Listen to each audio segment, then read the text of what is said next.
La meilleure chose que tu peux apprendre, c'est comment est vraie la parole de Dieu et comment Dieu t'aime. Dieu veut le meilleur pour toi. Il veut que tu vives vieille, 120 ans. Oh là là!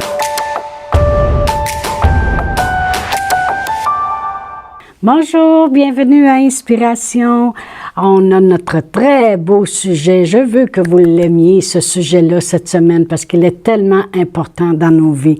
Et ça s'appelle la volonté de la chair. Puis vraiment, on devrait dire les volontés de la chair, puisque la parole dit qu'il y en a plusieurs. Amen. C'est beaucoup plus important que l'on pense. Aujourd'hui, je veux mettre l'emphase sur notre pire ennemi, la chair. Vous savez, dans la capsule 1, j'ai dit que mon mari a dû m'apprendre la plante, tais-toi. Mais c'est pas parce que il était autoritaire ou ces choses-là.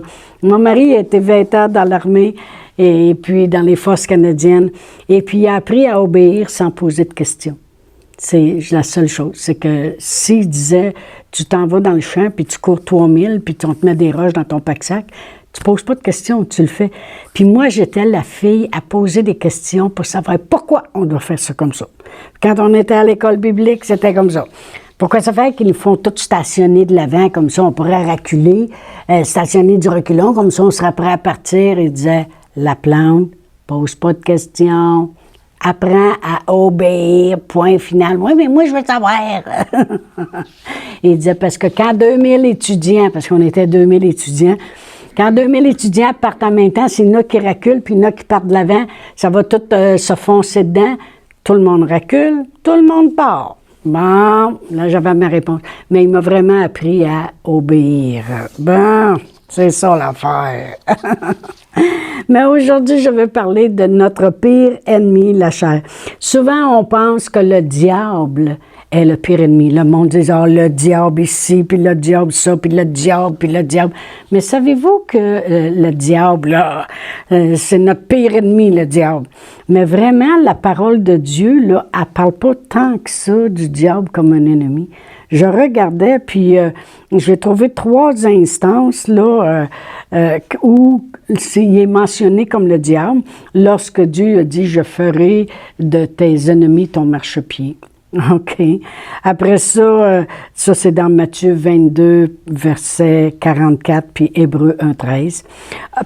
Après ça, dans Luc 10, 19, lorsqu'il avait envoyé les 70, puis qu'ils sont revenus, et puis qu'il voyait le diable descendre comme un éclair, mais Dieu avait dit, « Je vous donne pouvoir sur toute la puissance de l'ennemi ». Eux aussi, lorsque la parole de Dieu parle de l'ivraie qui avait été semé parmi le blé, que c'était l'ennemi dans la nuit qui était venu semer l'ivraie. Ça, c'est dans Marc 13, versets 25 à 39, si vous voulez lire ces écritures-là. Mais nous autres, on pense, oh, le diable, c'est le pire ennemi, c'est notre ennemi, il vient pour me voler, m'égorger, détruire, c'est mon ennemi numéro 1. Mais vraiment, c'est pas vraiment si vrai que ça. C'est un ennemi, oui, mais de là à le classifier numéro 1, on verra. Mais vous savez, lorsque on va au combat, lorsque des fois, nous autres, mon mari il aime bien les films de guerre, là, puis c'est ça, les soldats qui courent, puis tout ça. Et puis, ils vont toujours dire l'ennemi est à telle distance, l'ennemi. Mais en réalité, c'est un ennemi, mais c'est un adversaire. C'est un adversaire qui veut gagner, puis il veut prendre tous les moyens pour gagner. Mais savez-vous que si moi, je prends la parole de Dieu, puis le nom de Jésus, je suis un ennemi pour lui aussi, parce que je suis son adversaire, puis moi aussi, je suis capable de prendre tous les moyens pour le défaire. Comprenez-vous? Mais il est un adversaire. Et c'est ce que Pierre dit dans 1 Pierre 5, versets 8 à 9. Il dit, « Soyez sobres, veillez, votre adversaire, le diable, rôde comme un lion rugissant, cherchant qui il dévorera. Résistez-lui avec une foi ferme, sachant que les mêmes souffrances sont imposées à vos frères dans le monde. Mais vraiment, Pierre, il dit pas c'est un ennemi, il dit c'est votre adversaire. L'adversaire est là, lui, il veut te détruire, puis toi, tu es son adversaire aussi. Et il a frappé un mur s'il frappe quelqu'un qui connaît la parole de Dieu, qui connaît l'importance du nom de Jésus, qui connaît la puissance qu'il a à l'intérieur de lui à cause de la parole de Dieu, à cause du Saint-Esprit qui est la puissance.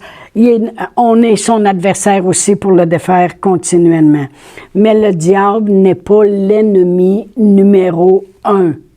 Vraiment, on lui donne beaucoup trop d'importance, puis on le met quasiment sur un piédestal quand on dit hey, le diable ci, puis le diable ça. Lui, il prend tous les honneurs qu'on lui donne. Amen. Mais si on demeure ferme dans notre foi, c'est ce que le verset dit, résistez-lui d'une foi ferme. Amen.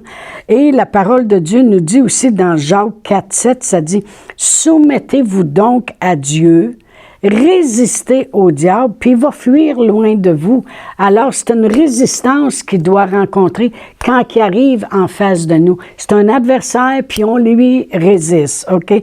Alors, avec une foi ferme, il doit fuir. Notre pire ennemi, c'est qui?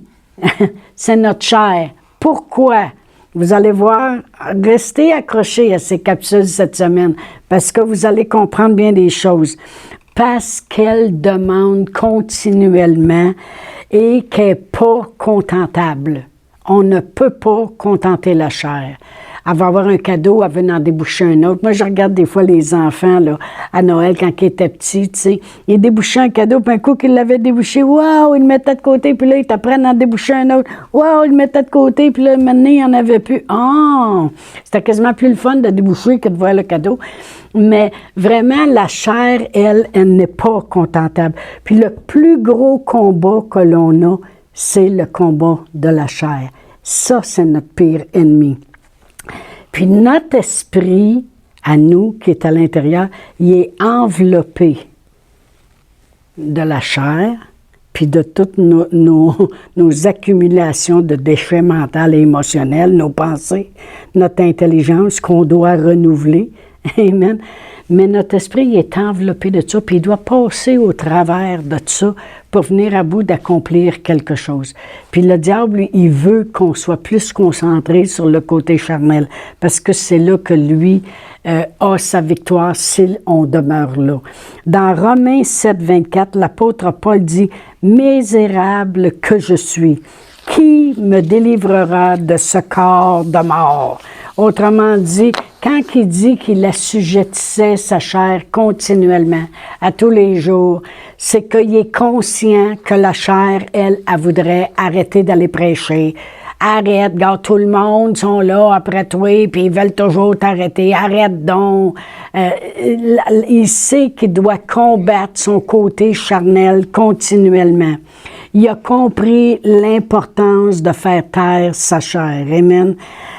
Dans Romains 8, 13, la parole de Dieu dit « Si vous vivez selon la chair, vous mourrez.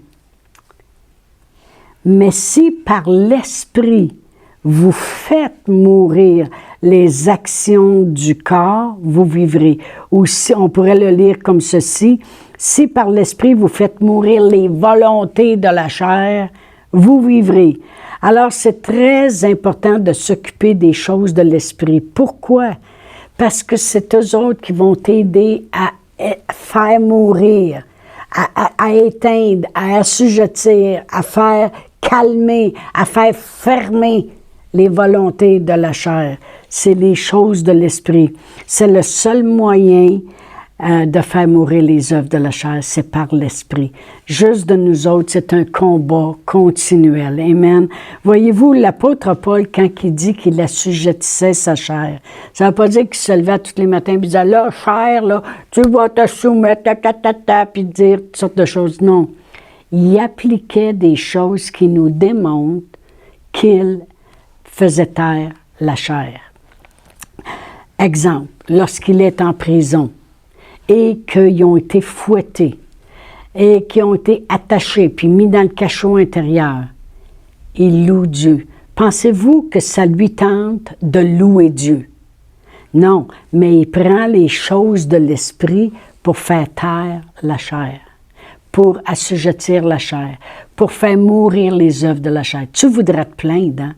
Tu voudrais broyer sur ton sort. Tu voudrais regarder plus à tes petits bobos dans le dos. Tu voudrais faire ces choses-là. Tu voudrais regarder plus sur ce que tu es rendu là. Mais sais-tu quoi? C'est pas ça que je vais faire. Je ne vais pas tourner mes yeux vers le charnel. Je vais louer Dieu. Fait qu'il se mettait à louer Dieu. Par l'esprit, il faisait mourir les choses de la chair. Comprenez-vous? Lorsqu'il s'appuyait sur la parole au lieu de mal parler, comme on l'a lu dans la capsule 1. Ah, je ne savais pas que c'était le souverain sacrificateur. Sinon, j'aurais pas parlé comme ça. Qu'est-ce qu'il faisait vraiment? Il faisait taire sa chair.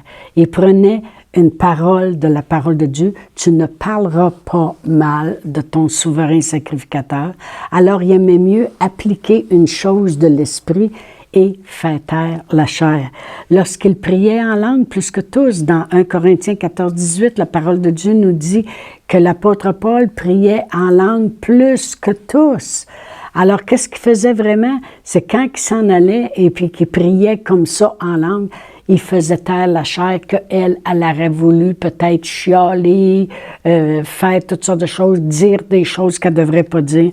Lorsqu'il continuait à prêcher, lorsqu'il avait été lapidé, puis il s'est relevé debout, puis il a continué à prêcher, il démontrait que les choses de l'esprit avaient plus d'importance que les choses de la chair. C'est comme ça qu'il assujettissait sa chair. C'est que c'est pas elle qui décidait, mais c'était le « je » qu'on disait hier dans la capsule 1, le « je » assujettit ma chair, je domine, je l'asservis. Autrement dit, c'est son esprit. C'est les choses que dans son esprit, de la parole de Dieu, qui ressortent, puis c'est eux autres qui sont mis en application au lieu de mettre en application ce que la chair voudrait. Lorsqu'il s'abandonnait à Dieu, lorsqu'il était en bateau, puis le vent il était doux, puis les gens ils ont dit « Oh, on peut partir avec le bateau » lorsqu'il était amené à Rome comme prisonnier. Puis lui, il a dit « Non, on ne devrait pas partir. » Mais ils ont dit « Oh non, le vent est doux, on va partir pareil. » Et puis, il savait dans son esprit qu'il éprouverait du naufrage puis de l'adversité sur l'océan. Mais il aimait mieux s'abandonner à Dieu que de chialer, puis de dire, puis de faire un gros combat sur le bateau. Alors, il avait s'habituer à mettre Dieu en premier, à louer Dieu malgré les circonstances, à prendre la parole de Dieu, à obéir à Dieu. C'est de la façon qu'il faisait mourir les œuvres de la chair. Comprenez-vous? La chair a tellement de demandes que si on la laisserait dominer avec toutes ses volontés, là, elle prendrait tout le temps qu'on a dans une journée, puis on n'aurait jamais le temps pour Dieu. Parce que ça serait, ben voyons donc, va déjeuner au restaurant, franchement, tu prieras tantôt. Ben voyons donc, garde là, il fait beau, assis-toi donc un peu au soleil, tu prends jamais de soleil. Ben voyons donc, garde là, fais donc telle chose, fait longtemps là, que tu veux mettre des petites fleurs en avant, vas-y donc magasiner après-midi. Mais elle t'occuperait tout le temps, tout le temps, tout le temps, tout le temps, tout le temps, tout le temps. Parce que c'est ça, vous allez voir, dans les capsules, on va continuer, vous allez comprendre pourquoi l'ennemi, pas le numéro 1, mais l'ennemi, l'adversaire, parce qu'il est quand même un ennemi, comme on disait, quand on va au combat, on l'appelle l'ennemi en avant, parce que lui, il veut prendre tous les moyens pour gagner. OK, mais n'oubliez pas, comme j'ai dit, on est son adversaire aussi. Lui veut te garder dans le charnel. Et vous allez voir tout le temps pourquoi. Dans Romains 8,7, la parole de Dieu dit « Car l'affection de la chair est inimitié contre Dieu. » Pourquoi? Parce qu'elle est trop demandante, elle n'est jamais satisfaite. Ça veut dire, Dieu dit, il y en a qui s'affectionnent juste à ce que leurs chairs veulent. « Oh, moi, ça fait longtemps que je veux grossir ma piscine. Oh, moi, ça fait longtemps que je veux un beau terrain. Moi, ça fait longtemps que je veux ci, je veux ça, je veux changer mon genre. » La chair, elle va toujours, jusqu'à notre mort, demander. Mais Dieu dit l'affection. Si tu y donnes trop d'attention, le mot affection, ça veut dire si tu t'affectionnes, si tu mets trop d'importance juste sur ta chair, eh bien, ça va devenir inimitié contre Dieu parce que tu n'auras plus le temps avec Dieu. Amen. Dieu aime que notre affection soit sur les choses de l'esprit. Puis vous allez voir pourquoi. Vous allez dire, oh, toi, c'est toujours prier dans le coin. On va voir, vous allez voir. Dans Galates 5, versets 16 à 19, je l'ai lu hier dans la première capsule. On va le relire aujourd'hui. Mais j'avais commencé au verset 16 cette fois-ci. Ça dit, « Je dis donc, marchez selon l'esprit, et vous n'accomplirez pas les désirs ou les volontés de la chair. Car la chair a des désirs contraires à ceux de l'esprit, et l'esprit en a de contraires à ceux de la chair. Ils sont opposés entre eux, afin que vous ne fassiez point ce que vous voudriez. Si vous êtes conduits par l'esprit, vous n'êtes plus sous la loi. » J'avais déjà enseigné là-dessus à un moment donné, lorsque j'ai parlé des fruits de l'esprit au mois de mai. C'est que quand je dis vous n'êtes plus sur la loi, c'est vous n'êtes plus sous la condamnation. Amen.